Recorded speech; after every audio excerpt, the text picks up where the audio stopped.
Oui, mesdames et messieurs, la victoire est possible.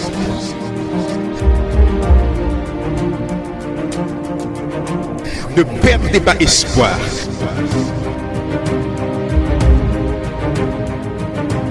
Nous continuons d'avancer. La vie vous met à genoux, mais refusez de rester au sol. Il est vivant. Il est vivant. Il est vivant.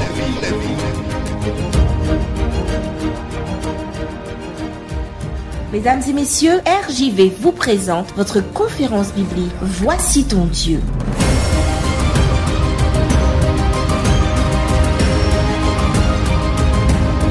Il est vivant. Chers amis, je vous salue avec la paix et la bonté de l'Éternel. Je voudrais vous entretenir sur le sujet suivant, une seule chair. Priez avec moi. Éternel notre Dieu, que ton nom soit sanctifié. Nous voulons élever ton nom, te demander une nouvelle fois de nous permettre de comprendre ta sainte parole et qu'elle nous fasse du bien et que nous soyons disposés aussi à l'appliquer dans notre vie. Nous t'avons prié au nom de Jésus et pour ta gloire.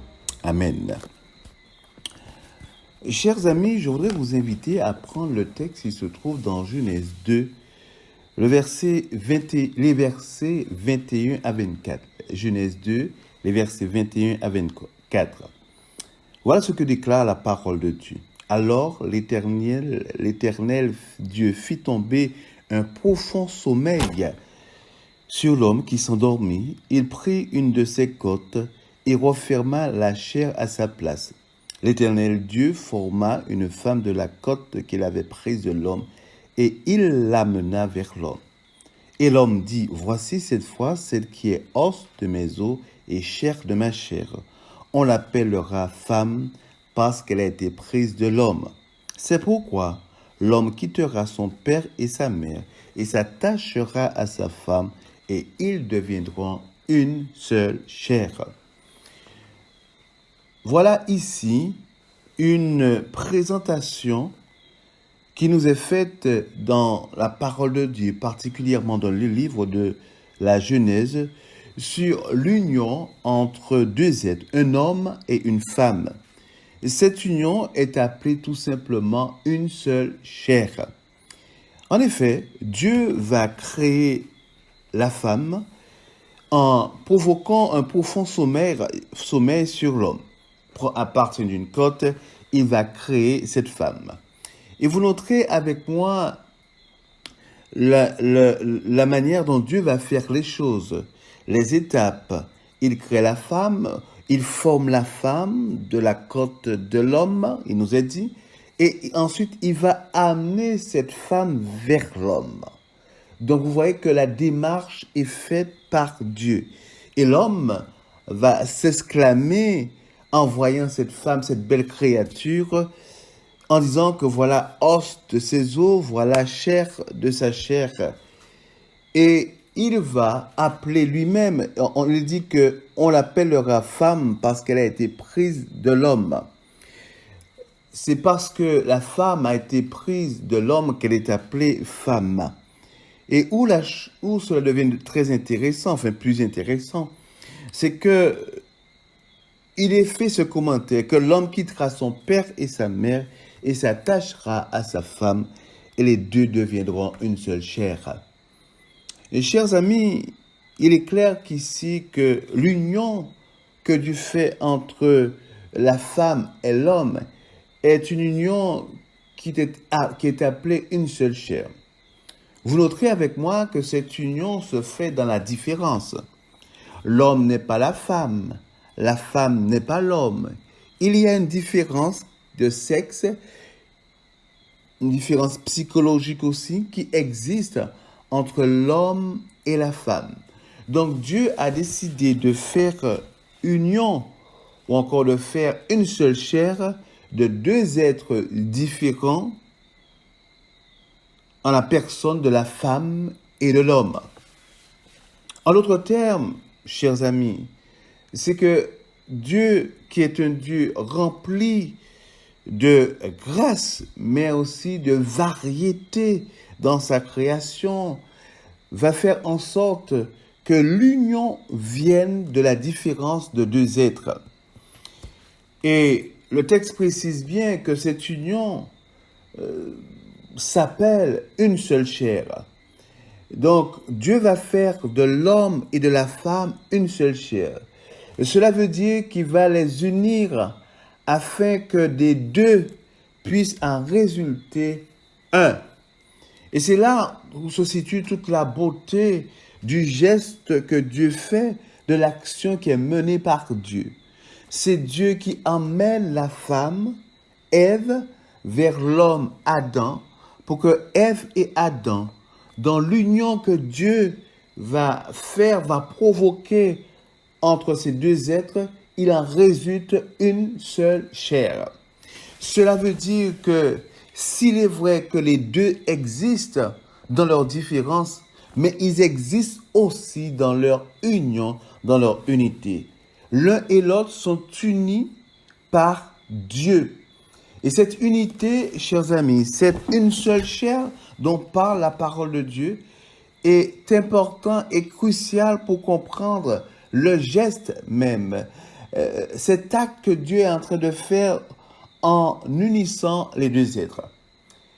Maintenant, permettez-moi de vous rappeler aussi que le Fils, en étant sur la terre, Jésus-Christ, le Fils de Dieu, disait très clairement que le Père et lui forment un. Ils sont un. Et pourtant, nous avons deux êtres. Le Père et le Fils, ils forment un. Jésus-Christ le disait. Et voilà qu'ici, dans la Genèse, nous découvrons aussi qu'un homme et une femme peuvent former aussi un être, une seule chair. Une seule chair dans la sexualité, une seule chair dans le projet de vie, une seule chair dans l'amour, une seule chair dans la communication. Et vous pouvez énumérer un certain nombre d'actions et de situations qui permettent à ces deux êtres, l'homme et la femme, dans leurs différences, d'être un. Cette unité, chers amis, doit nécessairement nous faire comprendre que Dieu est un Dieu aussi un, dans le sens que le Père, le Fils et le Saint-Esprit sont un. Donc, de la même manière que Dieu est un, Dieu va créer aussi au niveau de cette humanité, dans la relation homme-femme, les hommes-femmes qui va unir l'homme et la femme, encore la femme et l'homme pour former un, pour montrer que c'est un Dieu pour lequel l'unité est très, très importante. Et cette unité, ce un, va se vérifier dans le fait que l'homme et la femme unis vont former une seule chair. Mais cette seule chair n'empêche pas, chers amis, que nous puissions avoir cette différence entre l'homme et la femme, que chacun puisse avoir sa personnalité, ok, et aussi dans cette différence de personnalité qu'on puisse retrouver cette union, cette unité, cette seule chair. Et le Christ va préciser les choses dans Matthieu 19, les versets 4 et jusqu'à 6, Matthieu 19, verset 4 jusqu'à 6, il est dit, « N'avez-vous pas lu que le Créateur au commencement fit l'homme et la femme ? Et il dit, c'est pourquoi l'homme quittera son père et sa mère et s'attachera à sa femme. Et les deux deviendront une seule chair. Ainsi, ils ne sont plus deux, mais ils sont une seule chair, que l'homme ne sépare pas ce que Dieu a joint. » Donc, le Christ nous rappelle ici que depuis la Genèse, Dieu, à travers l'union de deux êtres différents, l'homme et la femme, va créer une seule chair pour tout simplement mettre en place l'institution du mariage. C'est Dieu qui crée le mariage. C'est Dieu qui l'invente, chers amis. C'est un produit divin. Dieu est à l'initiative du mariage parce qu'il crée la femme tirée d'une côte de l'homme pour emmener cette femme vers l'homme afin qu'il puisse les unir et que les deux deviennent une seule chair. Et vous noterez avec moi que le Christ précise, alors qu'ils étaient deux, maintenant ils sont une seule chair. C'est-à-dire que lorsque Dieu les regarde dans l'institution du mariage, lorsqu'il regarde l'époux et l'épouse, il voit une seule chair. Il ne les considère plus de façon séparée dans le sens où il les a unis l'un à l'autre.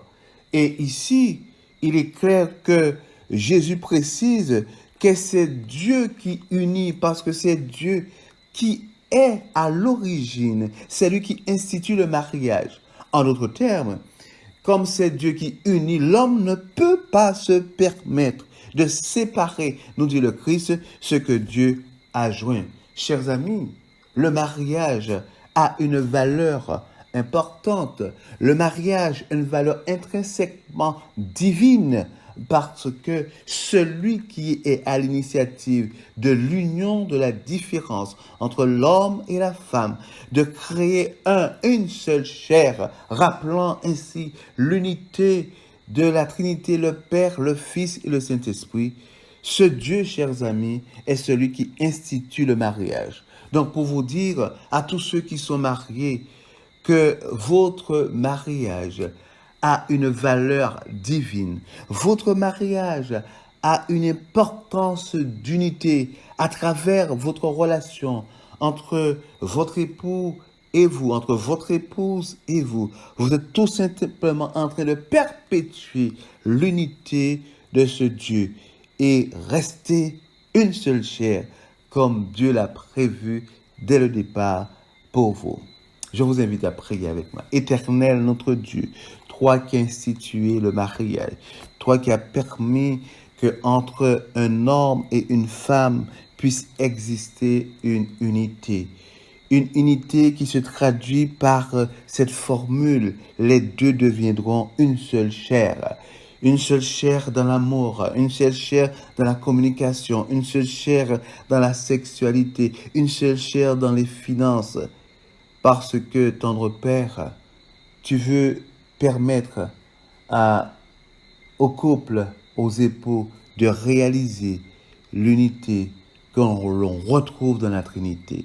Que tu bénisses tous les couples, que tu sois à leur côté et qu'ils aient la conviction que tu les aimes par-dessus tout et que tu leur permettras d'avoir du succès dans leur relation de couple. Nous t'avons prié au nom de Jésus pour ta gloire. Amen.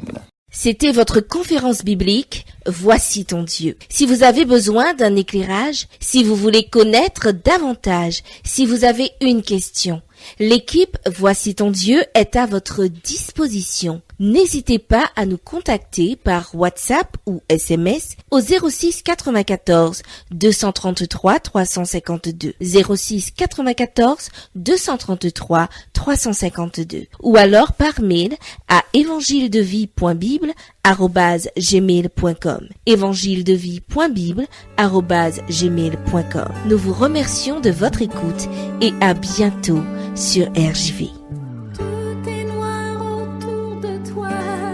Cherche ton chemin, le cœur brisé, déchiré.